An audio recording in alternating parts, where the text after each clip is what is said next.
I recently did something that a lot of people would think is crazy. I switched from the iPhone 13 Pro to the iPhone 13 mini. Let's find out why. The iPhone 13 mini is a unique phone. This phone is a little bit different and represents a better time. A time when phones can actually fit in your pocket. Those were the good days. The iPhone 13 is the outlier. With companies going bigger and bigger, Apple decided to take it down a notch with the iPhone 13 mini. It has pretty much all of the same specs of the iPhone 13, but it's in a smaller size. Now, this phone size didn't sell too well when Apple released it with the iPhone 12 last year, but to my surprise and everybody else's, Apple decided to run it back. They made some changes this year that include improved battery life, an improved base storage up from 64 gigs to 128, and the extremely powerful A15 chip inside the 13 mini, the same chip on the other iPhones released last year, and the mostly useless cinematic mode in the camera. I never use it. I really don't know anybody that does. But now, at the time of the iPhone 13 launch last year, I was in a bit of a pickle. I picked up the iPhone 13, the regular size one, and it was good. I really loved that phone, but it felt as if it was not a huge upgrade over the iPhone 12. It felt more of the same, and then I returned it, and I was leaning towards picking up the 13 mini, but ultimately at the time I decided to get the iPhone 13 Pro. That phone offered a 120Hz display,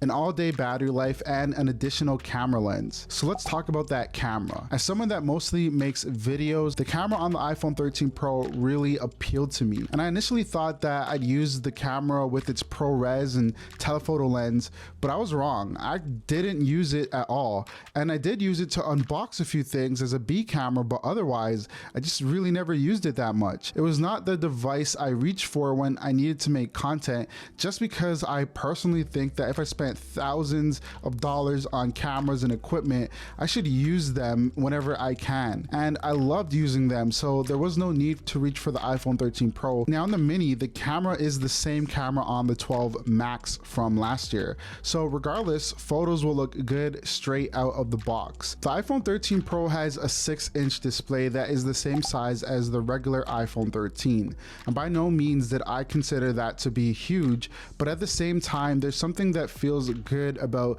the 5.4-inch screen on the mini. It fits in your hand easily, and it just doesn't feel huge in your pocket, and it just kind of feels as if it was meant for my hands. Whereas the iPhone 13 Pro, I felt like it was great for watching content and doing random things, but it was a hassle to carry around sometimes, especially when you're doing things as simple as going for a walk. Now, this screen size is certainly not for everyone, and of course, Apple found out the hard way based on the sales of the iPhone 12 mini, like I mentioned earlier, but this screen size works for me. I have pretty large hands, and I genuinely don't feel like this is too small. I don't watch content on my phone that much, and I don't game on my phone. I use my phone for phone stuff and productivity and nothing more. And to be honest, if you're coming from an older phone like the iPhone 8, you're gonna be blown away by the vibrance and quality of the display on the iPhone mini.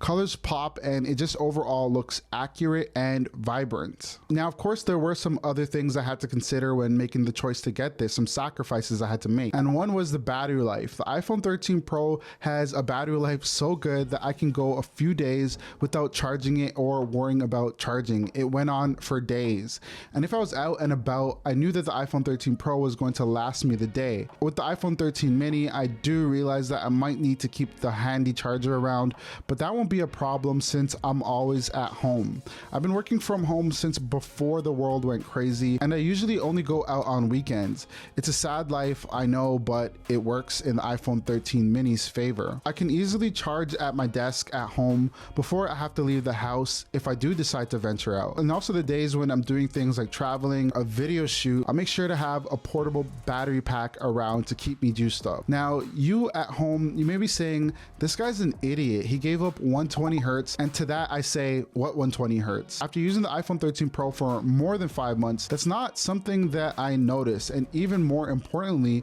I never even noticed that I don't have it on the iPhone 13 mini, because it was more of a luxury and not something that made a huge difference in my life. The iPhone 13 mini still feels snappy, and I have no regrets. I feel like the iPhone 13 mini gets a bad rap and was overshadowed by the other iPhones. A lot of people forget that phones used to be much smaller than the iPhone 13 mini. And my biggest criticism of the 13 Pro is that it was not a Pro device. Both the mini and the Pro do not have USB-C. Both the mini and the Pro do not have the ability to plug in your device to a display and have an almost computer-like experience like the Samsung DeX. That would be something that I call Pro. These phones are actually more similar than you think, and the iPhone mini only cost $699 compared to the $999 of the 13 Pro. I'd say if you're deciding between the two, the mini is probably the better option unless you want the absolute best camera and killer battery life and a bigger display. So yeah, again, no regrets. That's it for me. What do you guys think of the iPhone 13 mini? Can you see yourself rocking one? Am I stupid for switching? Let me know in the comments down below, and don't forget to like and subscribe if you enjoy this video today. I'm gonna see you guys in the next one. Peace.